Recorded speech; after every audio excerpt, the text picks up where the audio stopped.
Assalamualaikum warahmatullahi wabarakatuh. Dan selamat siang. Kembali lagi bersama kami mahasiswa UNTAD. Nama saya Andini Rizka Rahmadani dan rekan saya Libertori Pilahe. Dan saya Fadila. Baik, di sini kami akan berbincang-bincang sedikit nih tentang karakteristik dari media pembelajaran. Di sini kami sudah bersama narasumber kami. Silakan perkenalkan. Ya, oke. Terima kasih. Nama saya Maman Ardiansa, SPDMP Kim. Saya salah satu guru di Sekolah SMA Negeri Model Terpadu Madani. Oke, terima kasih untuk teman-teman supaya lebih tahu dan dekat lagi kepada narasumber kami. Kira-kira ada tidak FB atau IG yang sudah Bapak gunakan sekarang? Oke, kalau Facebooknya ada nama saya saja ya, Maman Ardiansa. Kalau IG-nya sama juga Maman Ardiansa, cuman pakai sama dan. Langsung saja kita langsung di inti pembicaraan kami. Di sini kami mengundang narasumber untuk membicarakan tentang bagaimana karakteristik media pembelajaran. Oke, kalau karakteristik media pembelajaran saat ini ya, namanya saja media pembelajaran. Kalau media pembelajaran itu berarti merupakan sarana atau alat dalam menunjang proses kegiatan belajar mengajar. Bagaimana caranya supaya pesan atau informasi itu terhadap konsep yang ada itu tersampaikan dengan baik. Jadi salah satu karakteristik yang digunakan dalam media pembelajaran itu bagaimana bisa tujuan pelajaran itu tersampaikan dengan baik, kemudian bagaimana konsep itu disalurkan dengan baik juga, ataupun dengan kompetensi dasarnya itu sehingga bisa tercapai. Seperti itu. Intinya tujuan dari pembelajaran itu bisa terlaksana dengan baik dan bisa disampaikan dengan baik. Seperti itu mungkin kalau dilihat dari karakteristik media pembelajarannya. Berarti menurut Bapak karakteristik ini harus ditentukan berdasarkan tidak hanya tujuan tetapi harus menuntun kepada kompetensi dari pembelajaran dan konsep-konsep. Oke, ya betul sekali. Jadi kita harus bisa tahu ketika kita mengajar atau memberikan materi kepada siswa, materinya seperti apa dulu ya. Jadi kita bisa menyesuaikan media pembelajaran seperti apa yang baiknya kita gunakan. Media di sendiri ini kan banyak, apalagi kalau kita bicara persoalan pembelajaran daring. Itu pembelajaran daring itu betul-betul kita ini sangat menantang seorang guru karena media yang digunakan juga itu banyak ya. Media kan sendiri itu ada media cetak. Media cetak itu juga termasuk salah satu hal yang penting tetap digunakan sebagaimana pada umumnya. Kemudian juga ada yang kita kenal dengan media audio. Biasanya kita ada juga ketika di situasi tertentu kita hanya mendengarkan rekaman-rekaman ataupun suara-suara dari konsep materi yang bisa didengarkan oleh siswa supaya menguatkan mereka atau memahami konsep yang ada. Juga mungkin ada media yang namanya media visual ya, media visual berupa gambar misalnya seperti itu. Jadi dengan adanya gambar itu menekankan kepada siswa atau menguatkan terhadap konsep, sehingga dengan adanya gambar itu konsep itu bisa berbicara, bisa memahami apa yang akan disampaikan terhadap siswa tadi. Jadi siswa itu akan lebih memahami dengan baik tergantung materi yang kita gunakan tadi, seperti itu.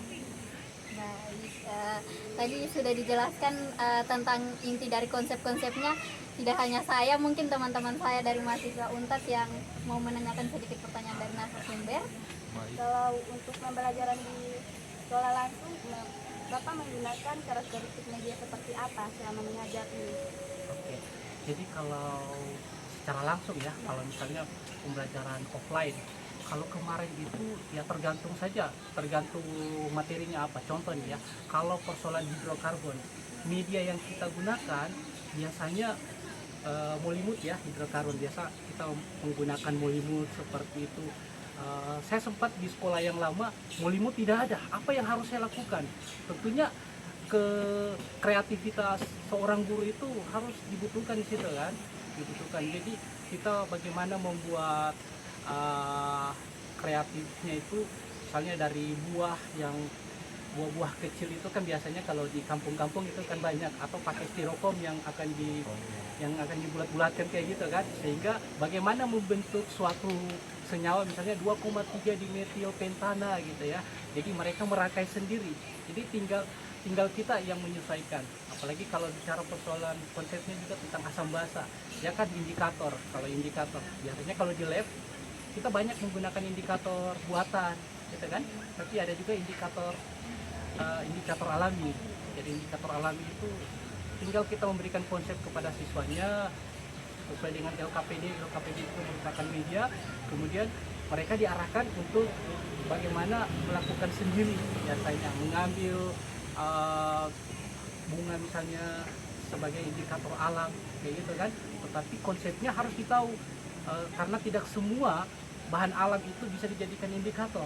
Jadi konsepnya dulu yang kita harus tanamkan, misalkan indikator alam yang seperti apa yang baik digunakan sebagai indikator gitu kan, bahan alam apa yang baik digunakan sebagai indikator. Tentunya itu harus bisa dilihat perubahannya pada senyawa asam, baik senyawa basa ataupun di larutan yang netral seperti itu. Ketiga-tiganya itu bisa terlihat perbedaannya. Kalau terlihat bagus perbedaannya di asam ataupun di basa ataupun di netral, maka bahan alam itu dikatakan sebagai indikator alam yang baik. Kalau sama sekali misalnya warna kuning di asam, warna basa juga, warna kuning juga di basa, tentunya itu tidak baik digunakan sebagai indikator. Jadi medianya itu tergantung konsepnya juga. Baik Bapak, ini kan kita ketahui bahwa pembelajaran kimia itu susah jika hanya dimengerti secara teori, harus menggunakan alat peraga. Nah, kira-kira kalau dari saya sendiri, apa perbedaannya ketika Bapak hanya menjelaskan secara teori dengan ketika Bapak menggunakan media? Apakah ada kesan tersendiri gitu Pak?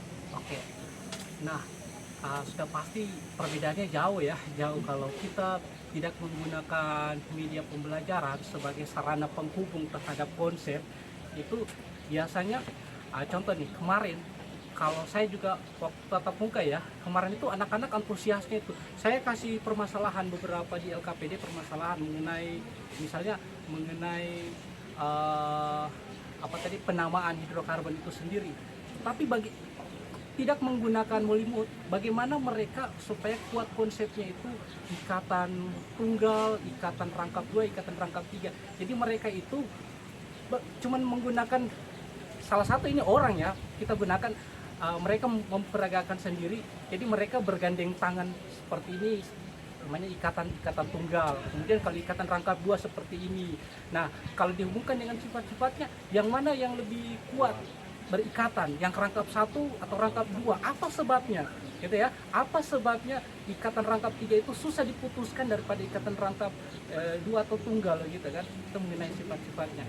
Jadi kalau persoalan media pembelajaran itu sangat-sangat menunjang untuk membantu dalam penguasaan konsep. Oke, seru sekali ya perbincangan kami hari ini. Baik, kira-kira sih apa dampak dari peserta didik dan khususnya kepada Bapak sendiri dalam penggunaan media pembelajaran ini? Nah, tentunya kalau bicara persoalan dampak, bagi saya sendiri sebagai seorang guru bisa melihat bagaimana antusias dari siswa itu sendiri bisa dengan semangatnya untuk belajar karena menggunakan media, tidak monoton pada guru. Apalagi kita sekarang itu diharuskan bagaimana pembelajaran itu berpusat pada siswa gitu ya, berpusat pada siswa. Jadi kreativitasnya seorang guru itu kalau mempusatkan pada siswa itu, berikan dia permasalahan, berikan dia media supaya mereka bisa menganalisa sendiri, menemukan konsep sendiri misalnya seperti itu. Nah, di situ kelihatan bahwa anak tersebut akan lebih mudah menguasai materinya karena dia terlibat langsung, ya kan? Bukan hanya mendengarkan dari guru saja. Kalau dia melakukan dan dia menganalisa dan dia yang menyimpulkan, pasti saya pikir anak itu dengan sendirinya kita bisa lihat bahwa dia memiliki keterampilan sendiri ya dalam menjawab ataupun dalam menyelesaikan semua tugas-tugasnya, dibanding kalau berpusat pada guru. gitu ya. Yang jelasnya anak-anak kita kalau digunakan media seperti itu kelihatannya lebih cerdas lagi ya, karena punya antusias sendiri. Bahkan yang tadinya misalnya cuma diam-diam misalnya begitu ya, kalau cuma mendengarkan, ketika diberikan permasalahan dia sendiri yang mengerjakan, dia sendiri yang menganalisa, kemudian dia sendiri yang menyimpulkan, insya Allah semua akan terjawab dengan baik. Berarti dalam artian siswa lebih responsif terhadap Ya pembelajaran. harus seperti itu kan. Dalam hal ini guru cuma sebagai memfasilitasi saja ya, mengarahkan saja, berpusat pada siswa. Mungkin bisa diminum dulu minumannya, sudah haus kayaknya.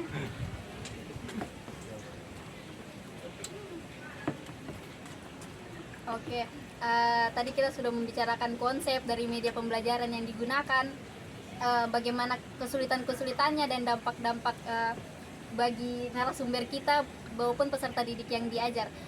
Di sini kita mau mengetahui nih, kira-kira media apa saja yang Bapak pernah gunakan? Oke. Media yang pernah digunakan kalau pada masa pembelajaran tatap muka ya, tatap muka itu biasanya kita kalau dari segi media cetak sah seperti itu ya, buku, notebook dan lain sebagainya itu kan biasa kita gunakan. Kalau dari segi misalnya IT, kita menggunakan Infocus sebagai ini kan, Infocus sebagai untuk penunjang juga dalam sebagai sarana untuk mempermudah pelajaran. Kalaupun media-media terkait dengan konsep pembelajaran, kita menyesuaikan. Misalnya kita menggunakan bahan-bahan lab, kita demokan, kan tidak semua juga materi itu harus di lab begitu kan. Kita bisa mendemokan, anak-anak bisa memperhatikan, karena sebenarnya bagusnya langsung ke lab. Cuman melihat kondisi dan situasi pada saat itu tidak bisa memungkinkan di lab, jadi kita harus kreatif seperti apa yang harus kita lakukan. Nah ya seperti itu kalau tatap muka ya, banyak yang sudah disediakan di sekolah. Kemudian kalau masa daring ya, cara perkuliahan daring ini sangat menantang juga. Jadi satu-satunya itu media yang kita gunakan untuk sarana penunjang ya, misalnya Google Meet itu dari segi IT-nya sebagai sarana komunikasi dua arah ya. Kemudian kita menggunakan WhatsApp juga, kemudian kita menggunakan Classroom juga. Kemarin awal-awal kita menggunakan Zoom, cuman efeknya lagi sebenarnya bukan efeknya ke guru tetapi ke siswanya, penggunaan data juga itu terlalu ini kan. Jadi kita harus betul-betul perhatikan juga itu, jangan cuman kita sebagai guru menggampangkan segala cara, tapi siswa yang susah akhirnya apa, tidak bisa bergabung. Jadi penggunaan Zoom itu ternyata menggunakan data yang lebih besar, makanya kita menggunakan meeting room. Nah saya saat ini menggunakan meeting room, nah itu yang membuat saya bisa berkomunikasi dua arah dengan mereka, setidaknya maksimal lah buat saya.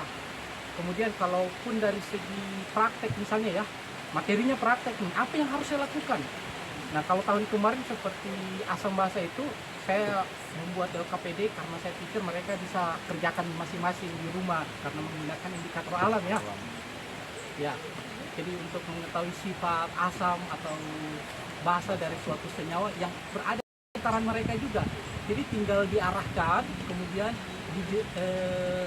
dituangkan dalam LKPD, mereka sendiri yang mengerjakan. Jadi buat video, saya minta buat video, jadi mereka buat video. Alhamdulillah banyak yang berhasil, artinya buat saya mereka kreatif gitu kan. Seperti layaknya video-video yang di YouTube, pakai durasi macam-macam. Ini anak-anak zaman sekarang kalau disuruh bikin video, wah lebih canggih mereka daripada kita. Ya, seperti itu. Jadi WhatsApp itu sebagai sarana komunikasi lebih cepat untuk informasi. Ayo cepat kumpul bergabung sini ya, kayak gitu. Kalau Classroom kita gunakan untuk kumpul tugas misalnya, kalau misalnya kumpul tugas ataupun ulangan harian kita fokuskan ke Classroom karena di situ pengumpulan misalnya tugas-tugas itu lebih nyaman di situ daripada kalau kita bilang di WhatsApp full memori kita kan, kayak gitu. Begitu juga kalau misalnya ada materi yang tidak bisa disajikan mereka, misalnya praktek seperti literasi asam bahasa ya, literasi asam bahasa. Kalau prakteknya kita biasa, saya ya, kalau saya sendiri supaya mereka paham, artinya ilustrasi mereka itu ada di laboratorium gitu ya. Saya menekankan melihat video, saya perlihatkan video presentasi dengan video, jadi seperti ini video prakteknya. Jadi saya perlihatkan, kemudian saya jelaskan kembali kayak gitu. Jadi mereka terarah, oh ilustrasi mereka ada di lab kayak gitu, mereka mengerjakan sendiri kayak gitu. Jadi seperti itu, tinggal bagaimana kita sebenarnya. Gitu. Udah ada lagi? Kalau saya sedikit mungkin sedikit keluar dari topiknya kita, Ya. kan ini kan bicara mengenai teknologi dan media. Menurut pemahaman seorang guru sendiri ini, Ya. WhatsApp, Zoom, Classroom itu termasuk media atau teknologi? Itu termasuk media kalau menurut saya ya, karena media merupakan alat kan, alat dalam penunjang sarana pembelajaran, maksudnya penunjang dalam pembelajaran. Jadi media sini kan banyak, ada media cetak, media audio, media visual, media audio visual kan gitu, audio visual bergerak kan kayak gitu ya. Jadi tinggal masuk di mana, itu teknologi juga, artinya medianya termasuk teknologi gitu. Jadi buat saya itu merupakan media juga karena dia penunjang dalam pembelajaran, sehingga isi pesan atau informasi dalam pembelajaran itu kan tersampaikan dengan baik.